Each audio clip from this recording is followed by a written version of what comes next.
Welcome to the Tough Decisions Network. This is our special Sunday edition called Survive and Thrive with Dennae. Your host, Dennae Handford, will dive deep into chapter-by-chapter discussions on specifically selected books to help you make better decisions as an entrepreneur. Visit toughdecisions.net to sign up for our free weekly entrepreneur email. Before we get started, let's hear from one of our sponsors. Want daily interviews with real estate investors and none of the fluff? Go to bestevershow.com, where Joe Fairless interviews real estate investors and entrepreneurs daily about their best advice ever. Go to bestevershow.com. Hello and welcome. Thank you for joining me today for our Sunday podcast called Survive and Thrive. We are talking about the book called Thrive by Arianna Huffington. And in this book, she is making the case for redefining our modern definition of success. And she talks at the beginning about the fact that modern culture really defines success as one of two things, either money or power, or perhaps the combination of the two. But she makes the case that really defining success this way leaves out a very important third aspect, which she calls the third metric. And then in the book, she dives into exactly what is included in the third metric. On week 1, we talked about well-being, personal well-being, which is part of the third metric. Week 2, we talked about wisdom being part of the third metric. And now here we are in week 3, and we're going to talk about an additional aspect of this third metric.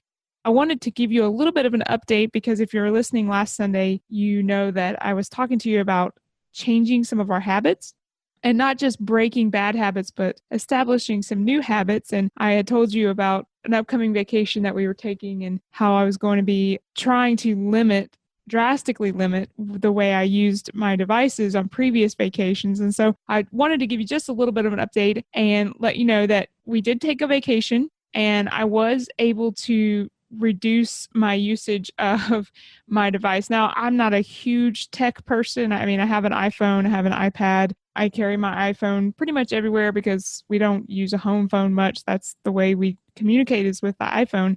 iPad is a little bit different story. I mainly use that for reading and research and things like that. But it was a good vacation and I did cut down a good deal on the way I used my iPhone. Now, the biggest thing that I noticed was not being burdened by the constant email. And so that was a different thing for me. I was still getting emails to my phone, but I did manage to go the entire week without looking at those emails. And that was interesting because not that I would have done anything with them anyway, but just taking the time to read the emails would have not only taken away from the time that I was with my children and family, but it would have also put a lot of other things on my mind to kind of pull my attention away from them. So there were a couple of times when I went to open up that email app on my phone and caught myself, but I did. I resisted reading any of those emails for the entire week. And I was really happy with the way that turned out for me. I was glad not to have to think about those things. And I was thankful for that opportunity and that break away. Now, the other habit I was talking about working on was creating the time in the evening before bed that is screen-free, because that's something that we discussed before was the way that the light affects our ability to relax and rest and sleep.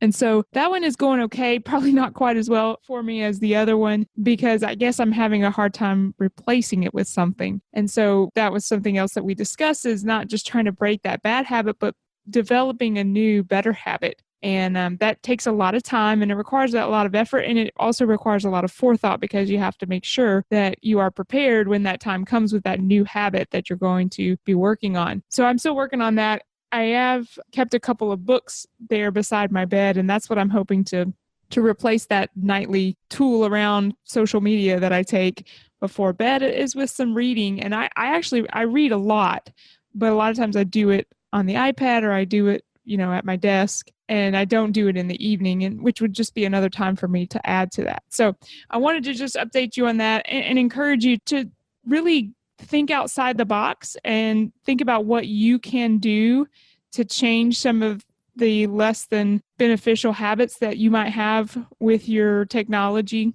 We have to be creative and we have to really decide that this is good for us. Remember last week was our podcast on wisdom, and most of us know what's good for us and what's bad for us, but the wisdom comes with being able to make those choices and put those steps into action that we know will allow us to achieve something different. So we know what's good for us. We just have to, a lot of times, develop the discipline to make the right choices in order to get to that point. So today I want to talk about this third aspect of the third metric, which is wonder.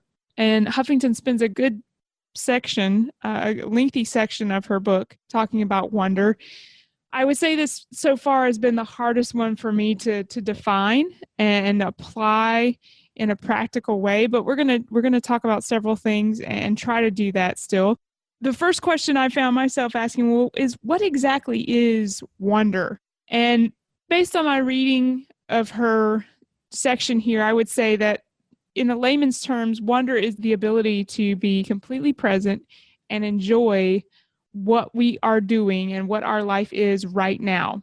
It's similar to how children wander at everything and they enjoy just about anything. And it's really hard to come up with an activity that kids don't enjoy. It doesn't matter what they're doing, chores, hard labor, whatever they're doing, a kid is for the most part going to enjoy that activity. And while I'm talking, I'm sitting here thinking about a couple mornings ago, our son was the morning that I was going to be home and the other children were not up yet. And so he and I were talking and I was doing some things around the house. And he said to me, "Mom, let's go out in the garage and play work." And I said, "What?" And he repeated himself, let's go out in the garage and I'll get my tools and we can play work. And that's what he wanted to do. He wanted to go get his tools and he got a 2x4 and a hammer and some nails and we played work. Or in other words, we pretended that we were going to work and we had a great time and he was happy as he could be pretending to work. A lot of adults would look at that and go, why in the world would someone want to pretend to work when they don't have to work? But that's really part of what we're talking about here is the ability to be present and enjoy what we are doing right now. Another application to this is later in the week. Actually, I guess it was the next day. I was talking to our daughter who she had kind of a rough day and she was upset because she felt like she had not had the appropriate amount of leisure time that day. And she was complaining because of the amount of things that she had to do that day to help. And that was with me as well as the other person who had been with her that day. And I tried to explain to her that, life is made up of things that require effort and things that are sometimes difficult for us. And if you're going to sit around and wait for life to, hand you leisurely activities one after the other, then you're going to be really, really disappointed. But then I went on to explain that doesn't mean that we can't enjoy life. We learn to enjoy the things that we're doing and we learn to enjoy the things that God puts into our path and into our life, and we make them the best of them and we do our best at them. And it can be an enjoyable activity even when things don't turn out exactly the way we want them to, or even when things do require a great deal of effort on our part. So I would define wonder as the ability to be present and enjoy what we are doing and what our life is right now. It also reminded me of a quote that I had heard, and I went to look it up, and I can attribute it to, I believe, the missionary Jim Elliot, who said, "No matter where you are, be all there." And perhaps that was easier for someone like him who lived, in the first part of the last century, but we can still do that when we try and when we want to. And we've talked again the week before about some of the habits that we have and how we can break those. For us to achieve this state of wonder, we must be willing to participate in self-reflection. This is an absolute must. And we have to be able to give our full attention to something or someone, and we have to reflect on our own activities. What is our purpose? What are we doing? And that can lead us to the point where we can enjoy what we are doing and we can understand the place that we have in this bigger picture of life. Something that Huffington talked about that I found really interesting was the lost art of reflecting on art. And she tells several stories about people who've been, who went to museums, who went to concerts, and a museum, an art display. We have all the many art galleries that of historical significance. lots of concerts, especially in larger cities. And people, I guess the way we approach museums and galleries and music is probably a lot different now than it used to be. And I think one of the reasons I would agree with Huffington on this is that our attention spans are so much shorter. People don't go to an art gallery just to sit and reflect on a piece of art. But a lot of times, if you don't do that, you're going to miss a huge part of what that art is really about. She also mentions the way museums use social media, and she actually offers a warning to, museums and galleries about how they use social media, because she says that, pulls away from the ability to sit and reflect. She also told the story of her daughter, who is an art history major, I believe. When she was in undergraduate college, she was an art history major, and so she was required by one of her classes to go to a museum and look at a piece of art for 2 hours. And so, of course, she did to complete the assignment. And she gives in there and details, some of the feelings that her daughter experienced while she was doing this 2-hour reflection. The funniest thing I found was that after a few minutes, after about an hour, a security guard in the gallery came up to her and said, "What are you doing?" And she kind of chuckled to herself, "Well, I'm doing what everybody does in an art gallery, and that's looking at the art." But he found it almost suspect or suspicious that she was spending that much time looking at the art, and all she was doing was looking. She was reflecting. That's what it's meant to do. That's what you're meant to do in an art gallery. And yet the security guard was concerned because he had never seen, I guess, someone sit that long and look at the art and reflect. So she talks about the need for self-reflection and the need to be still and to be in quiet in order to achieve this. She also quotes from a book written by Nicholas Carr called The Shallows, What the Internet is Doing to Our Brain. And he, again, is just echoing the need for this self-reflection. He says there needs to be time for efficient data collection, and there needs to be time for inefficient contemplation, time to operate the machine, and time to sit idly in the garden. So Huffington is definitely not suggesting that we waste time and that we spend inordinate amount of time doing this. She's, as a successful businesswoman, she has obviously not earned that success by sitting around and wasting time, but there is a place for that. There needs to be time for efficient data collection and time for inefficient contemplation. And I think that's probably where a lot of entrepreneurs struggle, is that their personality is often that of trying to find the most efficient way of doing things. In fact, Dan and I were discussing this with some friends yesterday evening, is that there is a place for that, and we should be trying to be efficient. But there's also a place for contemplation, and contemplation, meditation, if you will, is often inefficient. It often goes in circles, and we don't often feel like we've actually accomplished anything in the moment, but because it is inefficient, but it is necessary. And so there has to be time for efficient data collection, inefficient contemplation. Another way of looking at it is time to operate the machine and time to sit idly in the garden. And both of those are important. Another aspect that Huffington points out is one brought up by a man named Dr. Rick Hansen. He's a neuropsychologist, and he wrote a book called Hardwiring Happiness. And in that book, he writes about how as human beings, we are actually very negative people, and the mind naturally is very good at building structure around negative experiences. So we tend to be lots better at building brain structure around things that happen to us that are negative. We struggle with building brain structure around positive experiences. So we actually have this need to install, that's his term, we have the need to install these positive experiences. And of course, you're probably noticing a theme now here, that takes time and it takes intention.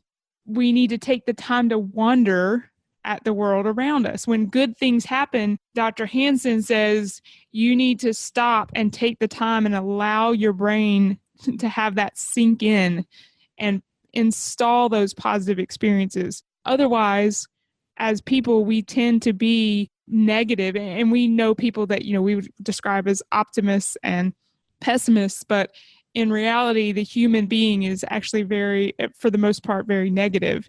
And if we're not careful, then that's how we build all of our brain structures and frameworks, mental frameworks around the negative things that happen to us. So that's a brief summary of wonder, the third aspect of this third metric. I believe there's some value to these practices in so much as they encourage us to take the time to be quiet and to ponder. But in order to truly benefit from these practices, we have to know how to evaluate what we see when we reflect. So when we spend all this time reflecting and thinking and pondering, we have to know how to evaluate and move forward from those things. And Huffington doesn't really offer a definite way of doing this. She, offers some suggestions here and there, but she doesn't offer a definite way of doing this. And I would propose that the way to evaluate what we find is with truth, a capital T, truth, which can only be found in Scripture and a vibrant relationship with God, our Creator. Between now and next week, I want to encourage you to stop and enjoy something that you do on a daily basis. Maybe it's something that you normally rush through, or perhaps it's even something that you would rather not do. Let's return to some of the wonder of this one life that we have. And so take something as a challenge this week to really stop and enjoy and wonder at something that you do on a daily basis, whatever that may be. Maybe mealtime. It may be, your morning wake-up routine. Maybe it's just drinking your coffee in the morning. I know that's something that Dan and I enjoy doing together, but maybe for you, it's just something that you do just to get going and move on to the next thing. Pick something that you do and you rush through, or maybe it's something that you don't even like to do. I tease Dan sometimes about not even wanting to eat, and he will admit he doesn't like eating because he feels like it's a waste of time sometimes. I'd rather be working, or I'd rather be getting something done. But that's part of life, and it's a wonderful part of life. Those flavors and those things that we can experience in eating is I believe, a gift from God. And so we can stop and enjoy those things and wonder at that as well. Thank you for listening to the Tough Decisions Network.